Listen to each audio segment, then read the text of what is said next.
Hello, welcome to concept of chemistry. तो अब बात हम लोग करने वाले हैं क्वेश्चन नंबर 21 के बारे में। क्वेश्चन नंबर 21 तो देखिए क्या बोला है। Concentration aqueous sulphuric acid is 98% H2SO4 by mass. ठीक है, 98% दिया बाय मास के according has the density of 1.80 ग्राम पर litre. Okay, volume of the acid required to make the 1 liter of 0.1 molarity H2SO4 and the solution is। अच्छा, तुमसे पूछा है volume of the acid required, मतलब कितना वॉल्यूम रिक्वायरमेंट होगा जब आप टोटल वॉल्यूम कितना बना लोगे सोल्यूशन का 1 लीटर जिसमें कॉन्सेंट्रेशन 0.1 मोलरिटी H2SO4 होना चाहिए, तो आपका वॉल्यूम क्या होगा, आपको ये बात बताया। ठीक है, क्या बोला है, आप कितना वॉल्यूम मिलाते हो जिसकी वजह से to make the 1 litre of 0.1 molarity H2SO4 का सॉल्यूशन बनेगा। ठीक है, मतलब अब हम यहाँ से क्या करने वाले हैं, अब यहाँ से हम ये करने वाले हैं 98% H2SO4 दिया है। ओके, देखो एक शॉर्ट ट्रिक भी है, एक लॉन्ग ट्रिक भी है। पहले लॉन्ग ट्रिक से आपको कंसेप्ट को मैं समझाता हूँ। ठीक है, ये AIPMT का 2007 का क्वेश्चन है। पहले ध्यान रखिए 98% H2SO4 का बोलने का मतलब क्या है, बाई मीन्स क्या हो सकता है, ध्यान रखना। ध्यान रखना, ये क्या दिया, बाई मास के अकॉर्डिंग दिया है। ठीक है, मतलब आप क्या बोल सकते हैं, आप ये बोल सकते हैं कि मेरे पास यहाँ पर 98 gram of H2SO4 in 100 gram of क्या है सॉल्यूशन। सॉल्यूशन का वेट कितना है 100 ग्राम, H2SO4 कितना है 98। ओके, कॉन्सेंट्रेट है, हाँ भाई है। डेंसिटी कितना दिया है, तो वॉल्यूम ऑफ द सॉल्यूशन आपको दिया है ना, बताइए वॉल्यूम ऑफ सॉल्यूशन आपको पता है कितना है 100। वॉल्यूम ऑफ द सॉल्यूशन कितना आपको पता होना चाहिए, कितना होना चाहिए, मास बाय डेंसिटी, ये होना चाहिए ना। तो मास मास कितना है, मास कितना दिया है 100 ग्राम, डेंसिटी आपको दिया है कितना 1.80। ओके, बात समझ में आया। तो आप इसको कैलकुलेट करोगे, आप इसको कैलकुलेट करोगे, volume of the solution calculate करना है आपको। तो कैसे कैलकुलेट करना है आपको, चलो कैलकुलेट करके बताते हैं। इसके अकॉर्डिंग हम यहाँ पर कैलकुलेट करते हैं कि कितना होना चाहिए 100 डिवाइड बाई 1.80, मतलब 55.55। ये कितना होना चाहिए 55.55। ओके, ये वॉल्यूम हो गया। ठीक है, ये ml में आएगा। ओके, अब वॉल्यूम ऑफ सॉल्यूशन मिल गया 98 ग्राम है। तो बताओ इतने वॉल्यूम सॉल्यूशन में मेरे पास मास ऑफ H2SO4 कितना है, मास ऑफ H2SO4 98 ग्राम। आपको क्या निकाल लेना है, आपको मोलरिटी निकाल लेना है, मोलरिटी। तो बताओ हम क्या बोल सकते हैं, मोलरिटी कहने का मतलब क्या है, पहले निकाल लो moles of H2SO4। Moles of H2SO4 कितना है, weight by molecular weight 98, molecular weight 98 कितना है 1 मोल। ठीक है, तो 55 ml में कितना है 1 मोल, तो बताइए 55.55 ml में कितना है 1 मोल। तो बताइए 1000 ml में कितना होगा, तो 1000 में कितना होना चाहिए डिवाइड बाय 55.55। ठीक है, ठीक है, तो देखा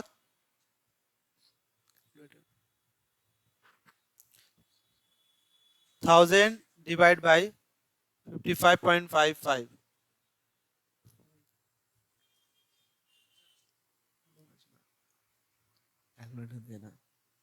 ठीक है, तो ये कितना होना चाहिए 18,000 डिवाइड बाय 55.55, 18 पूरा 18 आएगा। ठीक है, 18.00 समथिंग। तो यहां से आपको पता चल गया कि यहाँ मोलैरिटी कितना है, मोलैरिटी 18 है। ठीक है, पहला। अब यहां से इंपॉर्टेंट ये उठता है कि मोलैरिटी इनिशियल M1 है 18, 18 है। ठीक है, वॉल्यूम इनिशियल वॉल्यूम कितना है, इनिशियल वॉल्यूम कितना मिला था हम लोग, कितना दिए थे, वही तो पूछा है कितना वॉल्यूम मिलाया जाए, निकालना है हमको भाई। फाइनल कॉन्सेंट्रेशन M2 कितना दिया है आपका, H2SO4 का कितना दिया है 0.1 दे दिया है ना, 0.1 गिवन में आपको दिया हुआ है।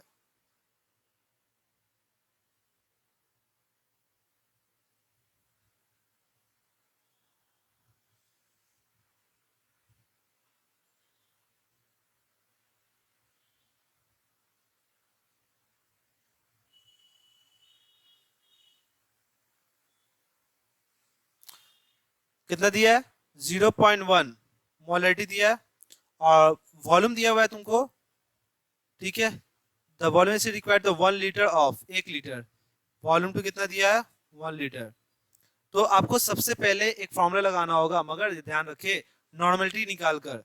बताइए नॉर्मलिटी ऑफ द सॉल्यूशन कितना होगा, normality of the solution N1 M1 का 2 इंटू बैलेंस फैक्टर H2SO4 है, 2 इंटू, पहले देखिए मोलरिटी कितना है 18, 18 इंटू 2 कितना हो जाएगा 18 इंटू 2 36, नॉर्मलिटी हो गया। V1 कितना है वही निकालना है। N2 आपका कितना है N2 0.1, तो 0.1 इंटू 2 कितना हो 0.2 हो जाएगा ना, इन फैक्टर कितना है 2, फॉर्मूला पता है ना, normality equal to balance factor, है ना, पढ़ा है ना, बैलेंस फैक्टर इनटू मोलरिटी।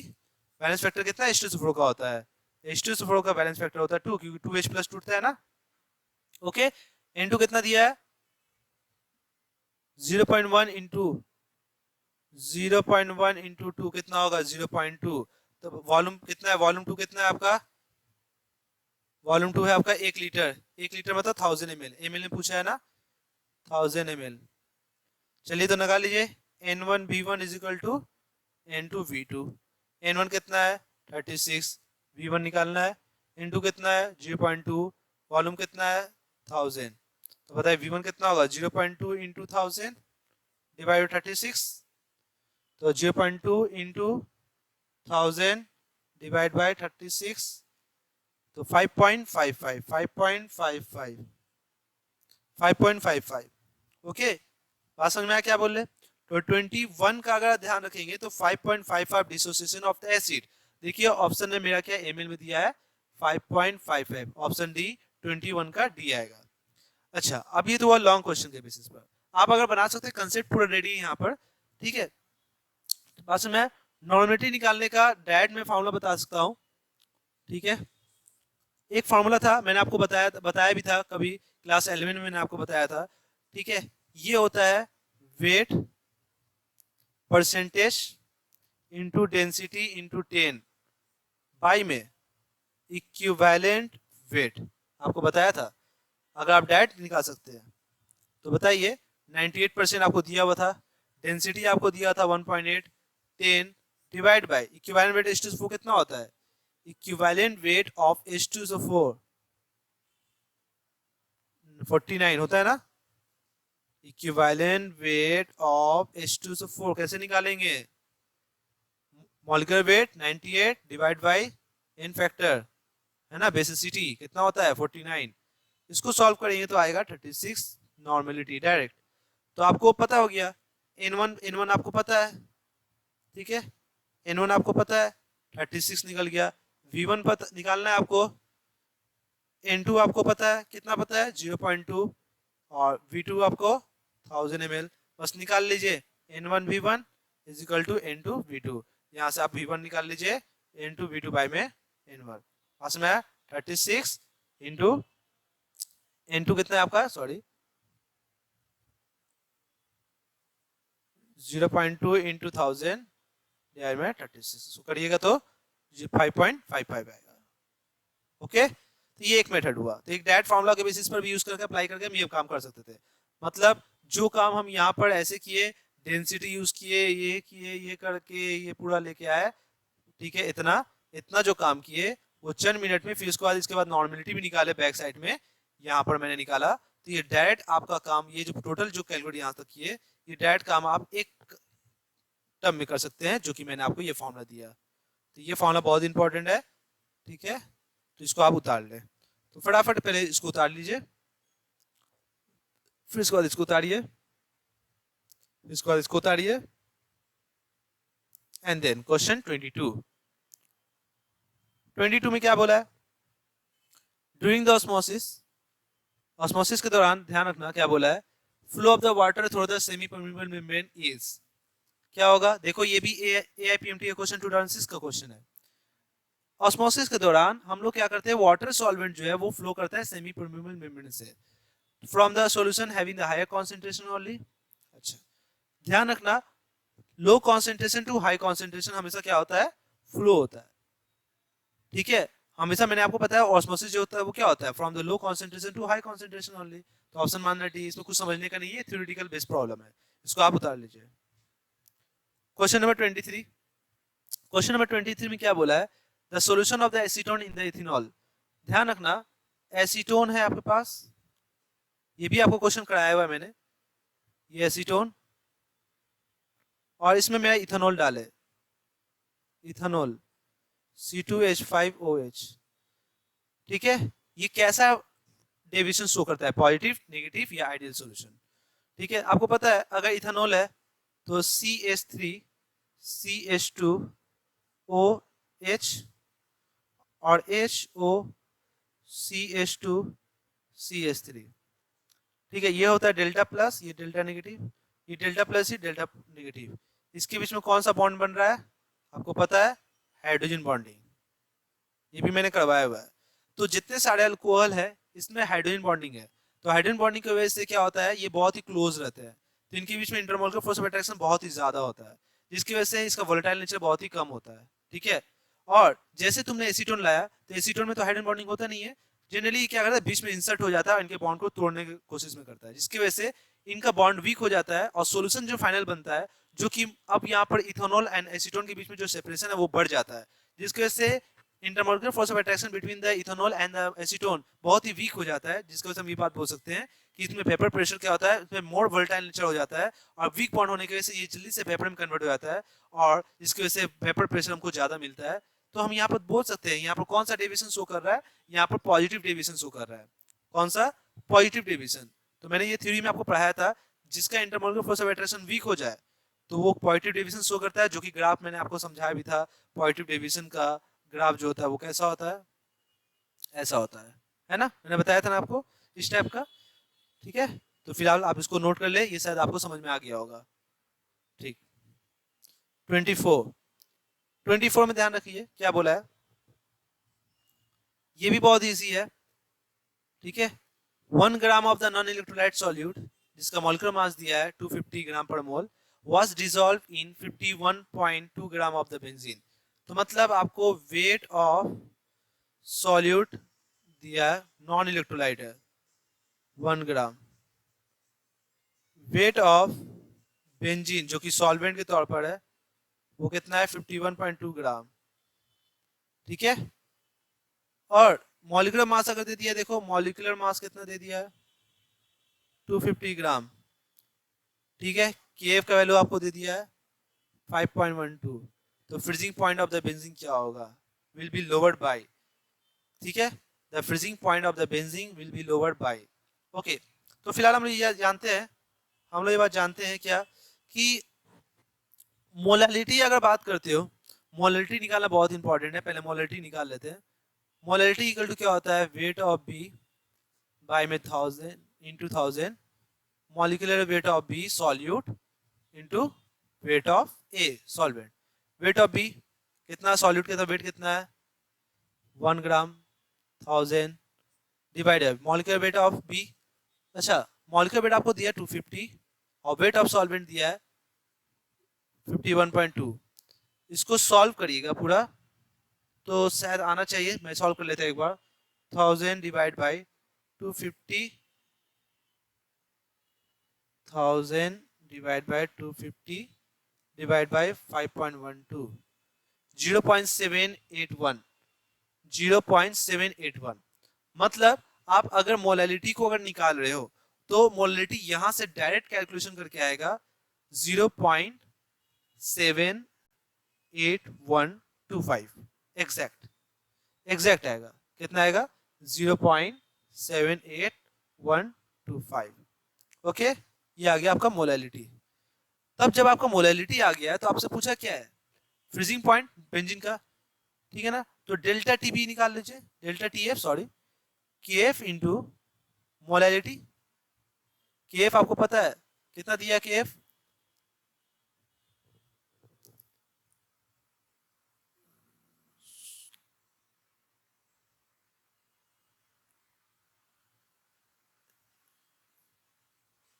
एक मिनट, मैंने गलती कर दिया कि यहाँ पर 51 था, मैंने 5 पॉइंट समथिंग लिख दिया था, एक minute, 1000 divide by 250 divide by 51.2 लिख रहा हूं मैं, 5.2 कर दिया था, 0.0 हो गया, यहाँ पर 0 लगा देना, 0.078781, ठीक है, 0.0 लगेगा।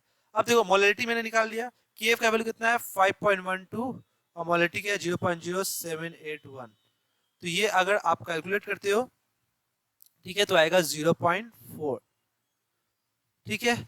आपका बॉइलिंग पॉइंट, ठीक है, डेल्टा टीएफ कितना आ गया बताइए, डेल्टा टीएफ कितना चेंज कितना से किया, 0.4 से किया। तो वही पूछा है, the freezing point of the benzene will be lower by, कितना से चेंज किया, 0.4 से। तो ये आप आंसर मार सकते हैं। ओके, बात समझ में आया तो आप फटाफट इसको उतार लीजिए। ये एआईपीएमटी का 2006 का क्वेश्चन था। ओके, चलिए अब बात करते हैं 25 नंबर। ये भी एआईपीएमटी का देखिए 2006 का क्वेश्चन है। क्या बोला है, ये भी बहुत इजी है। ए सॉल्यूशन containing 10 ग्राम पर डेसीमीटर क्यूब ऑफ यूरिया, ठीक है, 10 ग्राम पर डेसीमीटर क्यूब ऑफ यूरिया आपको दिया हुआ है, और इस isotonic with the 5% solution of a non volatile solute. ये आइसोटोनिक है, किसके साथ है, 5% solution of non volatile solute के साथ, और the molecular mass of the non volatile solute. एक चीज का ध्यान रखें, आइसोटोनिक का बोलने का मतलब क्या है, π1 इज इक्वल टू π2, आपको पता है, मतलब ऑस्मोटिक प्रेशर, ऑस्मोसिस नहीं होगा, ऑस्मोटिक प्रेशर क्या होगा, इसका इक्वल होगा, ठीक है, ये बात को पता है, ठीक है। इसके वजह से कॉन्सेंट्रेशन बोल सकते हैं C1 इक्वल टू C2, क्यों, क्योंकि पाई इक्वल टू क्या होता है CRT। ओके, तो C1 इक्वल टू C2 मैंने ये आपको बताया हुआ कंडीशन है, ठीक है।